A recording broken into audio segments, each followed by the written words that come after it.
Hi, friends, and welcome to Life Intended, the podcast for women on a journey to take ownership of their own lives. We're your hosts, Kelly Berry and Sadie Wackett, leaders, coaches, friends, and women on our own journeys of self-leadership. Here, we don't believe women need to be fixed. We believe they need to stop seeking permission and start leading lives that they choose and they design. Life Intended is about unlearning truths that have been handed to us and start trusting your truth and living in alignment with what matters most. Each week, we're bringing you bold, honest conversations that challenge the stories holding you back, help you uncover and step into your own voice, your own purpose, and your own power. From inspirational guest interviews to unfiltered chats between the two of us, you'll leave every episode with insights, tools, and the kind of encouragement that sticks. This is your space to wake up, break free, and lead the life you were always meant to live. Let's get into it. Today, I have Debi Borger. She is the founder of Debi Wellbeing and creator of the E3 method, no BS, holistic coaching approach for anyone going through a what now chapter in life. From young adults finding their footing to 80-year-olds reinventing themselves, Debi helps people move through burnout, divorce, menopause, career shakeups, and all the messy middle moments with strength and confidence. And while she holds several degrees and certifications, she's lived it all herself. So what she teaches isn't just theory, it is real life. Her method blends mindset, movement, and nutrition to help you stop spiraling and start rising. Think of her as your wellness GPS. Hey, Debi, that all sounds really great. We talk a lot about the messy middle here, so can't wait to have that conversation with you today. How are you? Good. How are you? Good, good. Welcome. I know I just introduced you, but I would like for you to take just a minute and tell everybody a little bit more about you, who you are, how you got to where you are, and everything in between. All right. Sounds good. Well, I am originally from outside Philadelphia, where I graduated from Temple University with 2 degrees in elementary education and early childhood education. And gradually, over time, morphed into a phys ed teacher, an aquatics director, and then a personal trainer upon moving down to Florida. And I'd say that I'm still teaching, just not in the 4 walls of the classroom because that's I am, even if it's in the gym or online, but it's sharing and teaching people how to take better care of themselves. I live in Juno Beach, Florida now, and like I said, I started as a personal trainer, then brought on lots of certifications in nutrition, yoga, golf, fitness, youth exercise, as we all have to keep continuing our education. And I had a really good upbringing but I shouldn't say but throughout my adulthood from college on, I've found myself or been victim to a lot of trauma and unfortunate situations, whether it be toxic relationships, tragic loss, narcissistic abuse, things like that. And through all of that, eventually, after my call them lifequakes, after my most recent lifequake, my nervous system finally called it quits and was just like, this is the last thing we can handle right now. And we're shutting down. And through that process of starting over again and rebuilding and rebranding, I began to kind of document and look at my healing steps and what made it so different for me every time I got knocked down to get back up again. And so that's how the E3 method, elevate your mind, elevate your body, and elevate your world, came into being. And then I began to coach other people in that strength and resilience and mindset coaching space to better help them to get through all of those life's messy moments, as we said, the messy middle. And Yeah. it started for me, like I said, when I was young in college. So, people always say, well, you help women, do you help men? I help everybody because it starts sometimes when you're that young and going forward. So, at any time of life, it's not just the middle part. hmm Yeah, I love that term lifequake. I actually was having a conversation this morning about kind of that same concept, I guess you'll say, because, well, for a couple of reasons. One, I was talking about like a recent life quake, I guess you'll say, that I had, but also the fact that we all have life quakes. And that I think that this thought that, like when I get through this, things will be better, or when I get to the other side of this. But the reality is that there's always something. And if you're always waiting until you get on the other side of this, like when, and I think we can all relate to this on big scales and small scales, like when I lose this weight, I'll do this. When I get the courage, I'll quit my job. When I, get enough money, I'll be able to XYZ. But there's always something. And it's like if you're not always trying to build your resilience or build these skills, it's always going to feel like you're just getting knocked down over and over and over again. In the conversation that I was having this morning was just talking about like the recent life quake that I had. I think a lot of my audience knows I just lost my brother-in-law, and it was a month ago today.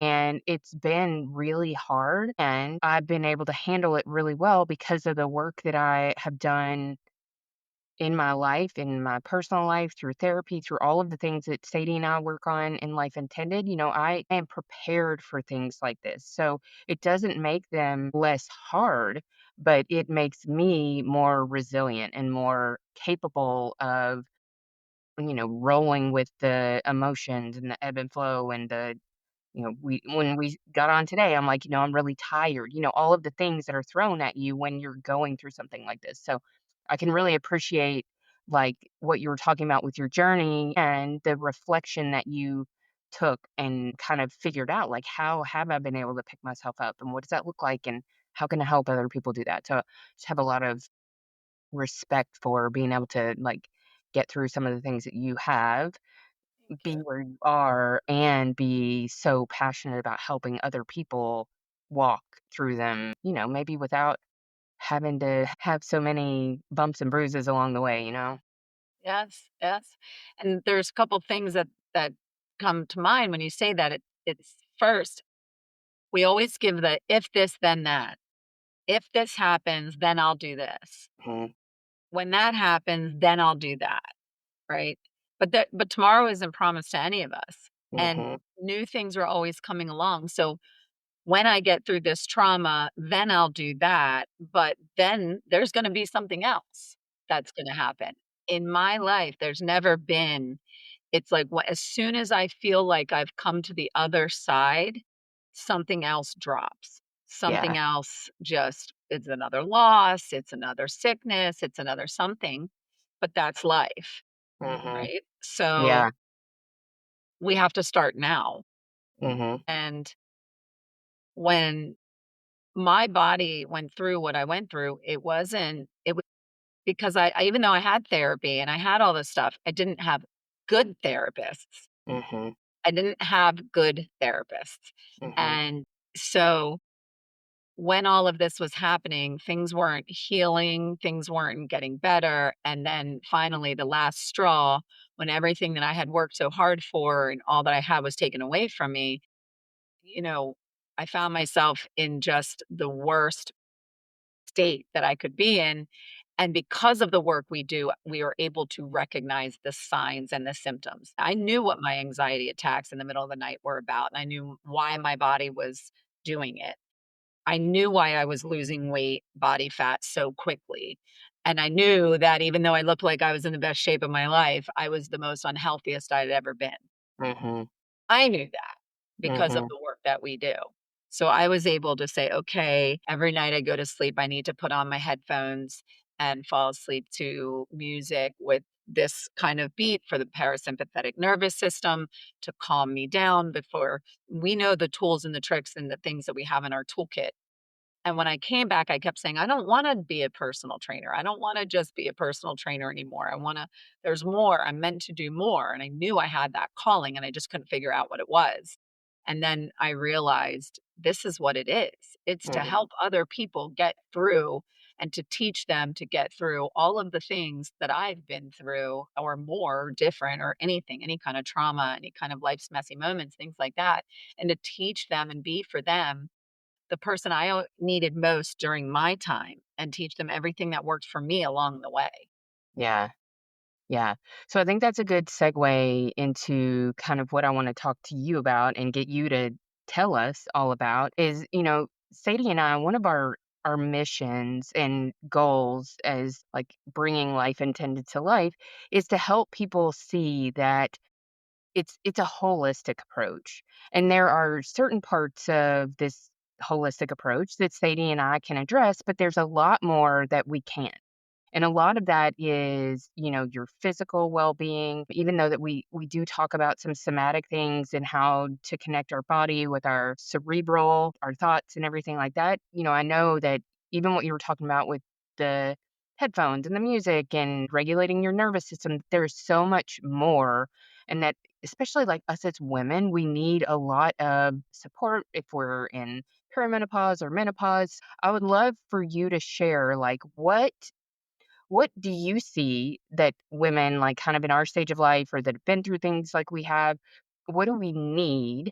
What are some steps to start introducing those things into our lives so not so that we can, like, have maybe some of the goals that we used to when we were younger, like, how can I lose a lot of weight and how can I, look like a supermodel? Now it's like, I just wanna, like, get a good night's sleep. I wanna feel good during the day. I don't wanna be tired all the time. Like, what do we need to be doing to support ourselves from like a mind, body, exercise, nutrition type of approach? Yes. The first thing is stop comparing because every journey is individual and my journey is not your journey is not my journey, my body is not your body, and your body is not my body. So that in itself of stop comparing ourselves to everybody else because we don't know what they're eating, what they're doing, what their body can do, can't do, allergy things, everything, right?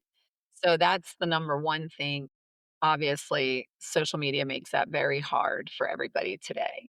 Mhm. But first, I guess starting out with nutrition.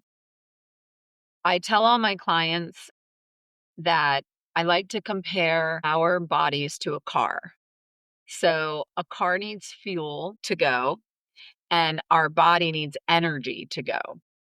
Obviously, for the car, gasoline is our fuel, and for our body, food is our fuel.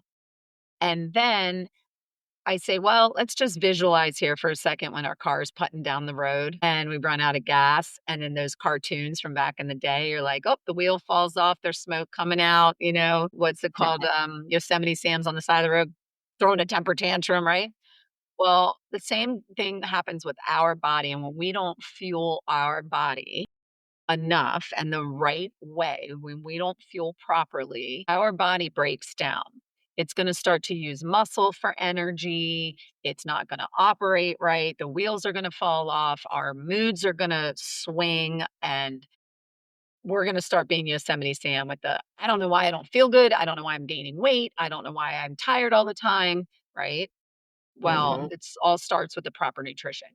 So the second thing that I tell people is I know we hear it all the time, but you have to understand the reasoning behind it, and then it will make sense about eating several small meals, 2 to 3 hours, 2.5 to 3 hours apart throughout the day. I know, I have to eat several small meals throughout the day, but I can't tell you how many times, even last night at the event that I was partaking, well, I eat breakfast like 11 or that's my lunch and well, I'm fasting and then the body needs the fuel to keep going. Okay. So the small meals throughout the day keep our metabolism level like this instead of going up and down like this with the big Mhm. spikes of the insulin and sugar and all of that. So when we constantly give our car fuel, I'm not saying eat all day long. When we're giving our body fuel at the proper times and the proper nutrition, it will work better and it will trust us. We want our body to trust us so we can trust our body and it will say, oh, okay, she's feeding us on a regular basis and we don't have to hold on to fat. and we don't have to burn muscle in order to have energy to get through our workouts or get through our day. So now we can start to let go of some of that fat that we hold on for survival, because fat keeps us warm and we need fat for survival. But it will start to let go of that because it's now trusting you. Right? Mhm. And then I say, well, also then look at your plate. And first of all, it's proper portion size. Second of all, it's prioritizing protein. And third, it's making sure that you have everything on your plate and the best that you can, meaning a protein, a carb, and a healthy fat, and making sure that whatever you're putting in your mouth is actually contributing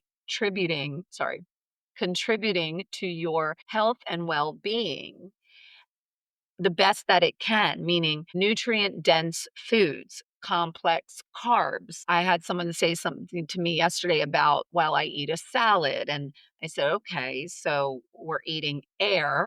Not that our salad doesn't have anything good, but what are we putting on that salad then? And then when they list all the ingredients, I say, are you hungry about an hour later? I said, "Where's the protein? Where's the carb?" If it's Mhm. sprinkle some black beans on it or put on some chickpeas or some quinoa, but there has to be something that's going to actually give your body the fuel and the nutrients that it needs to keep going, instead of just getting it through the process of digestion, even though nothing is coming from what we're giving it, right? Mhm. That Right. makes sense. Yes. Yes. And prioritizing protein is important because it keeps us satiated. And people tell me I'm always hungry. And, well, are you getting enough protein? It could be something as simple as protein in water or protein in almond milk or regular milk in your shaker bottle. But we need to supplement and make sure we're getting enough protein. Otherwise, again, our body isn't going to operate right. Our digestion isn't going to be right. Our bowel movements aren't going to be right and regular. Our sleep isn't going to be regular.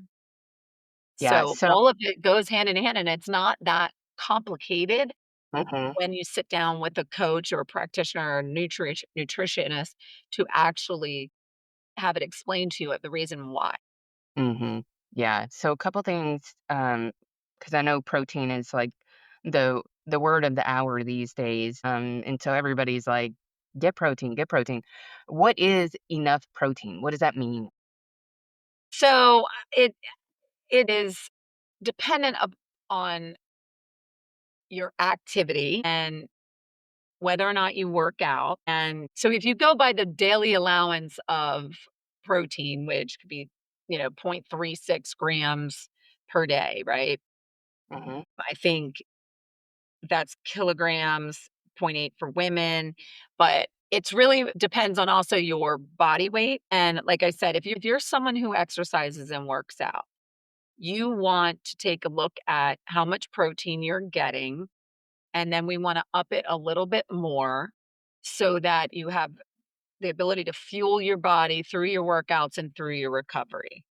So, what I do is I sit down with my clients and I say, okay, well, first, what we need to do is track a whole week of eating and see what it is that you're eating, how much you're eating calories wise.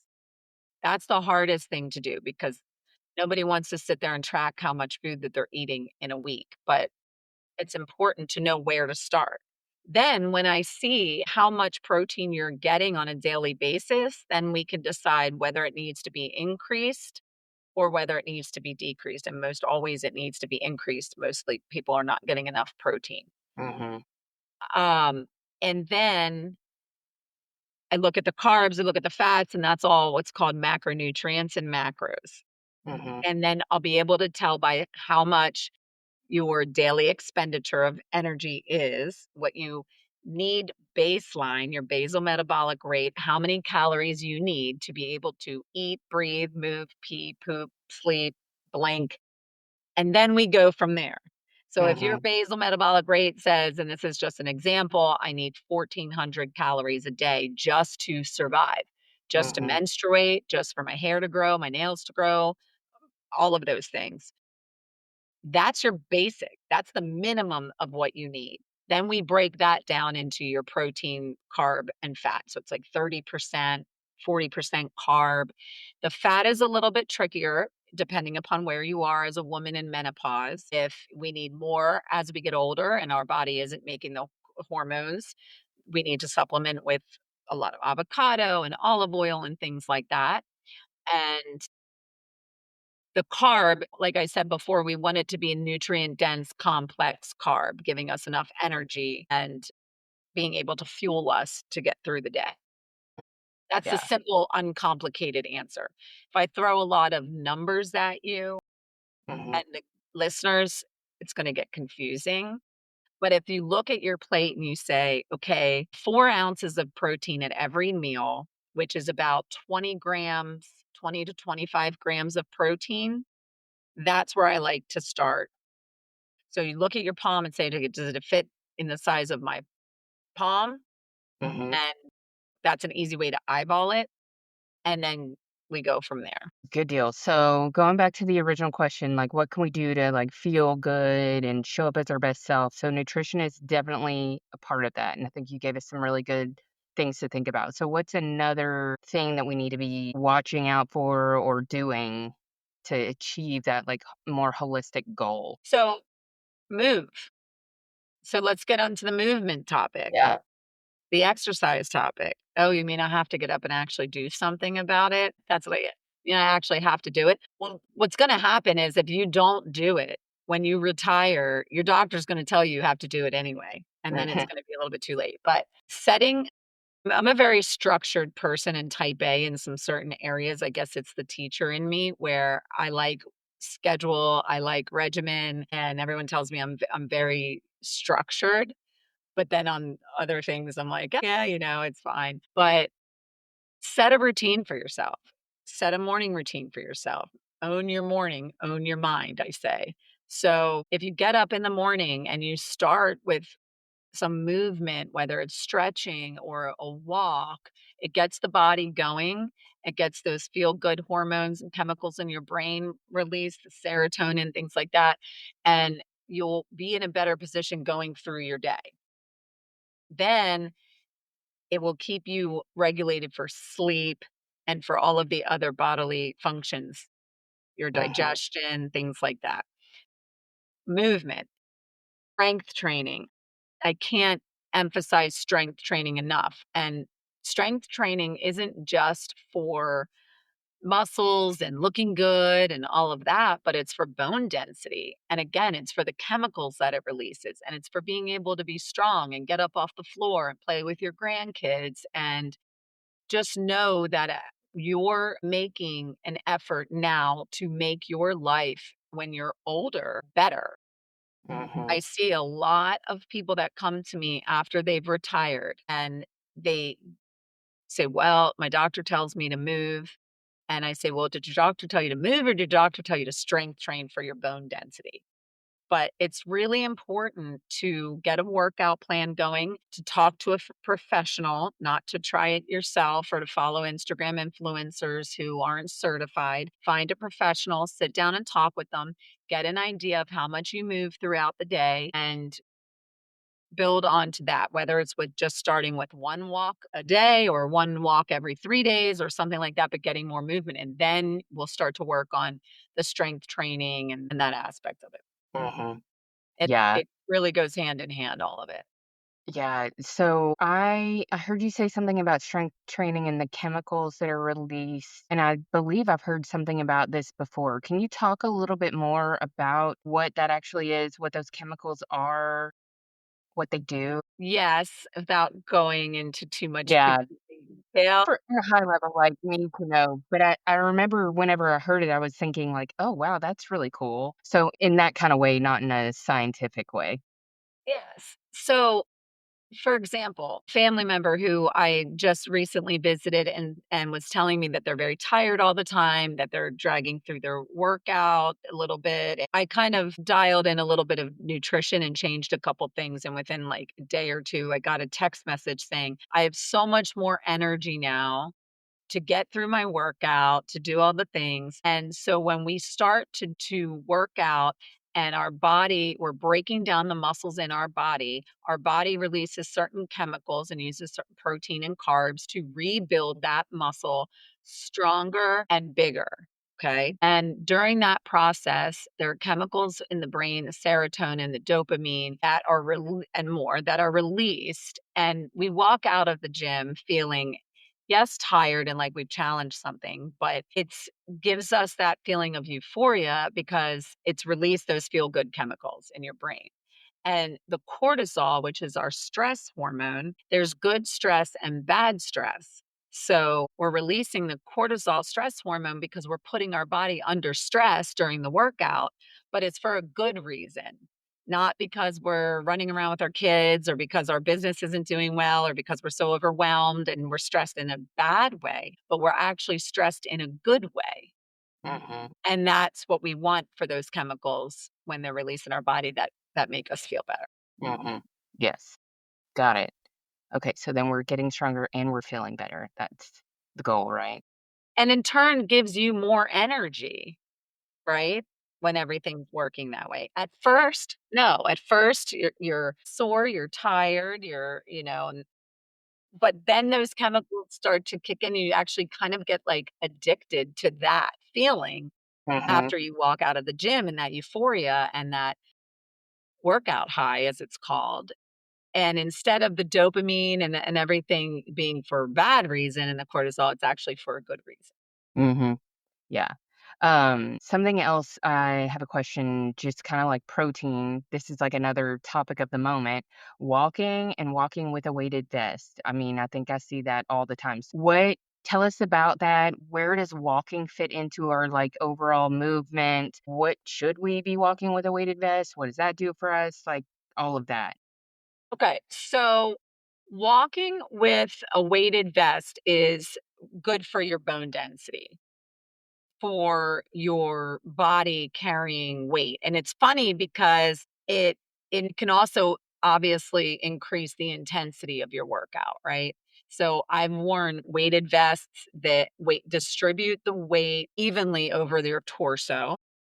So any kind of exercise done with that is harder because it's like if I add 10, 20 pounds onto my body while I'm stepping up on a box and stepping up and down and stepping up and down, it's more challenging, right? But also, again, if you're an elder and you maybe don't have such strong grip strength to hold weights and things like that, you can put on the weighted vest and you can walk around with that without losing so much balance.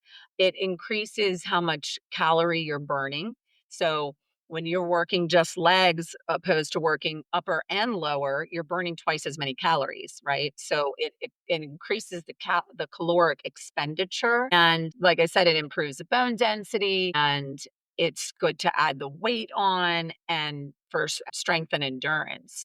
Mhm. Then when you actually take the weighted vest off, you'll find that then you can do certain movements a lot better and easier and faster because you don't have the weighted vest on. So Mhm. it's kind of also true like a swimmer who swims with like 3 bathing suits on. Mhm. And then when they swim in the competition, they're only wearing 1, they feel like they're going so much faster, Mhm. right?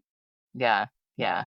And, it just gets your cardio up. It's better for your cardiovascular health and your again, I may not put a elderly client on a treadmill for balance purposes, but I can certainly get their heart rate up by having them walk around the gym with a weighted vest on. Mhm. Yeah. So that's another reason why we use those. I know that it's also used for balance and posture.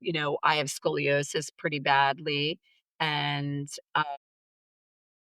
for being able to keep your shoulders back and your chest up and your core tight in order to support that. If you have a weighted vest on and you're going like this, right, with the weighted vest on, but you have to stay shoulders Mhm. back and core tight, chest out, and you're working on your posture as well. I may not have certain clients that can't bend over and do reverse flies or something like that, but I'll be able to work on their posture in a different way by having them walk around in a weighted vest.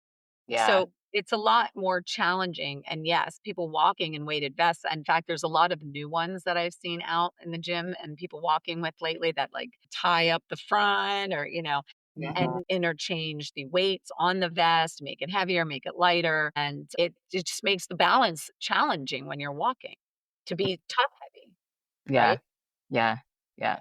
I have I have one, and I have been walking in it. I actually have had one for a very long time. Anyway, that's kind of beside the point, but, somebody stopped me the other day and was just asking me about the kind that I had and all of this, and, one of the things that I told her is I feel like I walk with so much better posture when I'm wearing it. It just makes you more aware of how you're, like, holding your shoulders and how you're standing up. And for somebody who spends a lot of time at their desk, I feel like that's an important like counter to what I'm doing. So it's good to hear you say that because I feel that when I'm doing it. How much does your weighted vest weigh? It's 10 pounds. Yeah. Yeah. So you could walk around your house. You could, you Hmm. know, I mean, I've seen people wearing them all the time when they're doing a workout just to make the workout a Hmm. little bit more challenging for them, right? Yeah. Yep. Yeah. Yeah. We had one, I think, a long time ago when all of those like mud and adventure races were really important. My husband got one and he was using it to train to like make that easier. So we've had it for a long time, and I was like, I think I'm just gonna try this one because it is very different from a lot of the ones that I'm seeing now, and it is, like, full body kind of, so the weight is extremely evenly distributed versus, like, some of the ones I've seen where a lot of the weight's right on the shoulders, Mhm. and so it feels really comfortable to wear, so I think that helps too. Okay, so now we've done nutrition, movement. What are other things we need to be doing to make sure we feel good as our best self? I think honoring where we are in the moment. So, and taking rest. What I mean by honoring where we are in the moment is being able to say, okay, like we discussed a little earlier, I need to take a day to do Mhm, absolutely nothing and to regroup and just let my body feel the way my body needs to feel or way I need to feel at that moment. Do I want to get up every morning and go to the gym? No, I don't. Sometimes, though, that's because either I'm not working out enough and I don't have those chemicals going on, like I was discussing in my brain that get me like excited to go and things like that. But also because I'm getting older and I don't train 6 days a week anymore like I used to. And I cut back to 3 days a week or 4 days a week, full body rather than, 6 days a week and a split. But I think that not beating ourselves up and, understanding that the rest is important. I just took a little over a week off. I did a lot of hiking and I did do a bar class while I was gone. And then I was, okay, I'm good with that. When I went mhm, back to the gym this week, I went up in weights, the weights that I had been using for a certain exercise that I've never gone heavier. I was like, this is too light. It was lying hamstring curl. And I laid down on the machine to do it, and I thought, "No, really? I can go higher, heavier now," because my body had that time to recover, rest, and repair. And making a plan, like I said, if you fail to plan, plans fail. If you don't do your meal plan. If you don't schedule out what it is you're going to eat, make sure you have enough protein for the day cooked and ready to go, you're going to fail. If you don't pick the days that you're going to go to the gym and schedule them as an appointment for yourself to honor yourself, you're going to fail. And just because you may fail one day doesn't mean you get to throw in the towel and quit. That's where structure can come in. And that's a good thing mhm, to be able to say, no, I need to do this for me. I need to put on mhm, my oxygen mask first before I go out in the world today and help everybody else. mhm, Um, that's extremely important. So honoring where you are, but also not being lazy about it and saying, well, okay, well, I had one rest day, now two rest days, but three. A couple of things I always say to my clients are never miss a Monday because you never want to start the week off. You want to start the week off strong. mhm, Never go more than 3 days without working out. Prioritize protein, like I said. Meal prep so that you're prepared. And prepare in a way of having snacks and healthy things around you so that you don't give in to those impulses because you didn't plan and you're hungry and starving and now you'll eat anything and then you're going to throw off the progress. And one cheat meal isn't going to ruin a week, but don't let your weekend become your weekend. Mhm. 3 days of a weekend of just doing whatever you want and not is ruins the whole rest of the, you know, 4 other days that we had good progress, right? So it's sticking to your routine and being able to recognize those factors and say, okay, this is my rest day. I can still go for a walk with my weighted vest. It's not, but I'm not going to train today. I'm going to give my body the recovery and try to get in those 3 to 4 days a week. Yeah. Yeah. Yep. I always tell people, like, recovery, like, you are getting stronger when you recover, and we talk about that a lot in. It's the same when you're working on, like, building that resilience, and you do need, like, the rest to be able to reflect and digest, and that's where you can, like, embody some of the things that you've learned. There's so many parallels to, like, actually training and working out, but you need the rest to really just embody the change that you've made to be able to take that forward into whatever you're doing. So, I think if you can honor that rest in both the physical and the mental, it really helps you when you're actually trying to act on or take what you're working on and implement it into your life, whether that is, like physical changes or health changes or just the way that you want to show up. I think Yes. that's so important. One of the things you said in the very beginning of this interview that was so important was it's not just showing up for yourself, it's showing up for the people that you love and being healthy for yourself, but also for the people that love you. And so, what I mean by that is we want people we love to be around, to stick around, right? And Mhm. I know that you've gone through a recent loss, and there are some things that we can't control. And then there are some things that we can control. Mhm. Sometimes I think I'm not pressuring people into working out, but I want them to understand that the healthier they are and the better they take care of themselves, the happier the people that are around them will be because they will be happy and they will be healthy. So, therefore, the people you surround yourself with will be happy and healthy. So, it's not always just being selfish and saying, I'm taking care of me for me because I want to be healthy and I want to look this way and I want to do those things. But I have 5 nieces and nephews and I Mhm. don't have any kids, but I wanna be of my own, but I have 5, right? So, like, Mhm. I wanna be able to be happy and healthy and an example for them, but to show them that I love them enough and what and a partner or anything and be able to say that I wanna be healthy, not just for myself, but for you. I wanna stay around long enough for you and not treat my body in a way that's going to take years off of that. Mhm. Obviously, there's things that we can't control, but that only makes the things that we can control that much more important. Mhm. Yeah.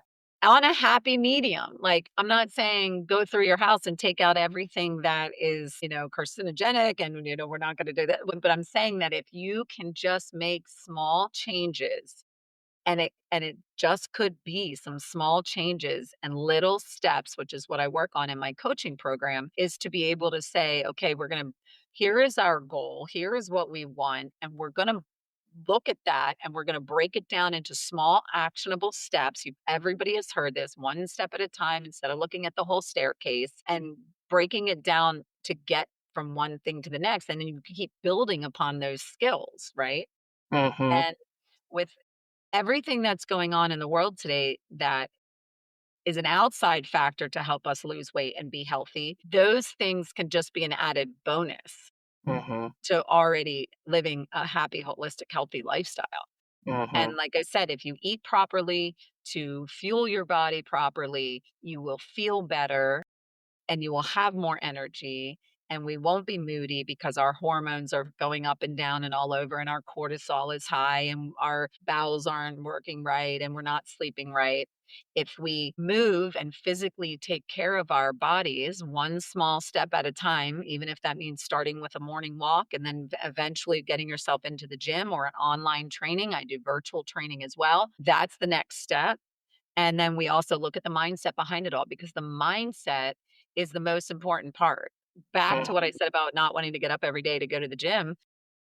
I'm normal, I'm human, but I have the tools in my toolbox and the steps in place so that when I wake up in the morning and I'm like, "Oh, I just wanna press the snooze," I immediately put on a motivational speech or my pep talk app, and I start hearing the others' voices in my head that are motivating to me. And then I'm like, I'm sorry, my legs and my arms aren't broken and they're attached to my body. I can get up and go to the gym and move. And once I Oh, put one foot in front of the other, the rest just flows. yeah. And then I never walked out of the gym afterwards and said, "Oh, that was horrible." Mhm. I always Yeah. walk out and say, "Oh, I'm so much happier now that I did that." Going back to the chemicals that are being released, the hormones, and everything else. And properly fueling my workouts with a pre-workout and post-workout meal is important as well. Yeah. Yeah. So we are coming up against time. If you could list, like, or tell us at a high level, like, what else should we be thinking about, focusing on, or yeah, what are the other things that are really important? So, my biggest thing right now, in a simple way, it would be to be adding creatine to your diet as a supplement. I am also one practitioner who doesn't believe in it, a lot of supplements. Mhm. I'd like to be able to get that from my food, and uh, but I will add in multivitamins, my omega-3, 6, 9, creatine. Start with a smaller dose. It's also not just for muscle, but it's also for mental and the brain. I can give you information. There's been tons of studies that have been done. It helps protect against dementia, and it's also beneficial for muscle growth and recovery as well. Collagen, I tell women, always make sure and research that your collagen has all 9 essential amino acids, especially tryptophan, because if it doesn't have all 9 essential amino acids, it is not a protein. Our body does not use it as a protein. So when women say, "Well, I get my protein in the morning with my collagen and my coffee," I immediately tell them to send me a screenshot of the nutrition label, and I research, does it have all the 9 essential amino acids? Movement, at least 30 to 45 minutes a day, depending on age and things like that, with about 3 to 4 days a week. More is great, getting that heart rate up a little bit. And sleep, setting a time in the evening where your do not disturb goes on and you're done, and trying to keep it consistent with 8 hours of sleep and getting up in the morning and having that calm morning routine, so you're not waking up and scattered, and all of a sudden, the cortisol is always highest in the morning. Now you're even skyrocketing it because you're getting up and you're like, "I gotta go, I gotta." Mhm. To be intentional about things, be intentional about the way you live your life. Mhm. Having all these systems in place helps you to be happier and more fulfilled in your daily life. Yep. Awesome. That was great because I think, just like the stuff that Sadie and I talk about, this is just an area where there is so much noise. There's so much information and it's been made to be so much more complicated than it is. And when it's presented more in a more like approachable and not so complicated way, it feels just so much more attainable. And I think, Right.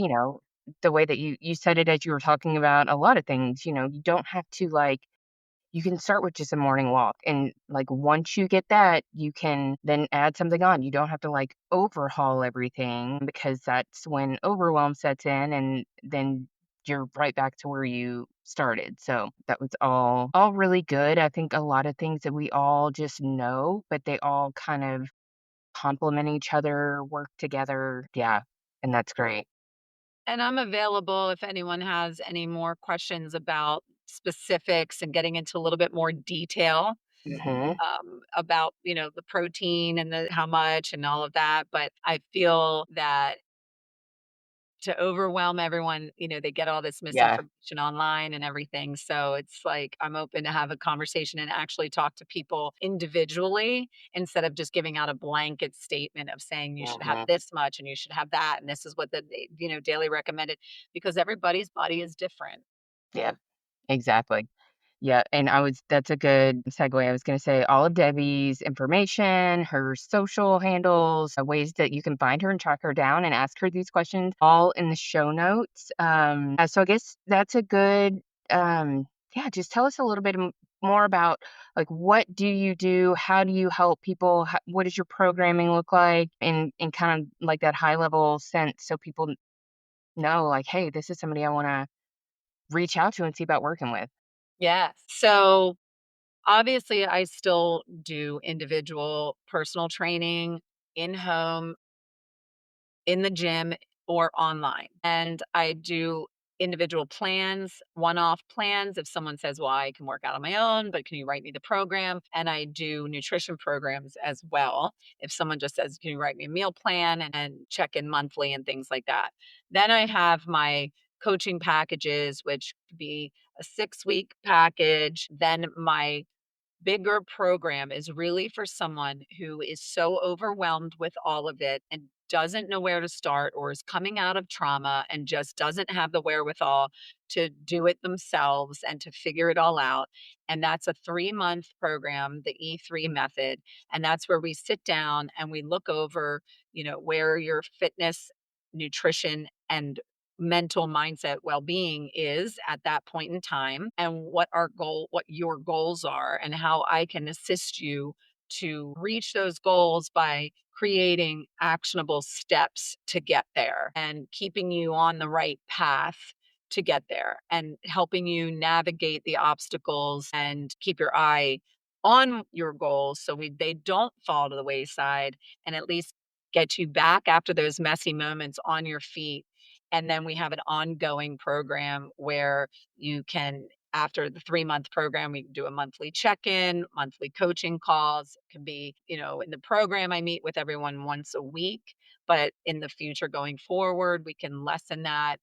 And it's, I try to meet everybody where they are. Mhm. And I said this yesterday, it's hard because I want everybody to be happy and healthy, and I'm not going to turn anyone down for obvious reasons, but financially and things like that, I try to work with everyone where they are. So if someone says to me, I can't do your big 3-month overhaul, but I would like to do some personal training with a little bit of mindset coaching, then I cultivate it and create it to meet you where Mhm. you are. And, Yeah. I have young girls that are starting their own businesses. I have college and high school girls who just need that moral support and a little bit of guidance, that don't want to take it from their parents, or Mhm. they don't get along with their parents. So their parents come in and say, can you help? And Mhm. so it's kind of can be structured and created to what works best for you, because again, it is an individualized program. Yeah. Yeah, I can totally appreciate that too, because I think a lot of times people don't really even know what they need. So it sounds like part of a really good part of what you do is help people understand where they're starting from and how you can support them through your method. And I think that's just awesome. I think you're extremely knowledgeable, about the training part of it, but about how it relates to you as an entire person. We cannot separate how we are physically from how we are mentally. And that's why, that holistic approach, I know you're very much on board with that and support your clients and all of that in that entire way too. So I think that that's awesome. I appreciate you being here today and everything that you shared. It was a pleasure. It's a great conversation. I think a lot of people are going to find a lot of value in it. So thank you I so hope much. so. I hope so. Yeah. Thank you for Yeah. having me. Thank you. So check out Debbie and all of her links below. Give her a follow too. And I'll see you soon, Debbie. Thank you. Yeah. Thanks for listening to Life Intended. If something from this episode landed with you, stirred something up, or gave you a new perspective, share it, tag us, leave a review. That's how this work reaches more women who really need it. Life Intended is more than just a podcast. It's a movement back to self-trust, personal power, and living with intention. We're just getting started. So keep showing up, keep tuning in. If you're ready for more support on your path, head to lifeintended.co. We've got tools, community, and programs to meet you where you are. Until next time.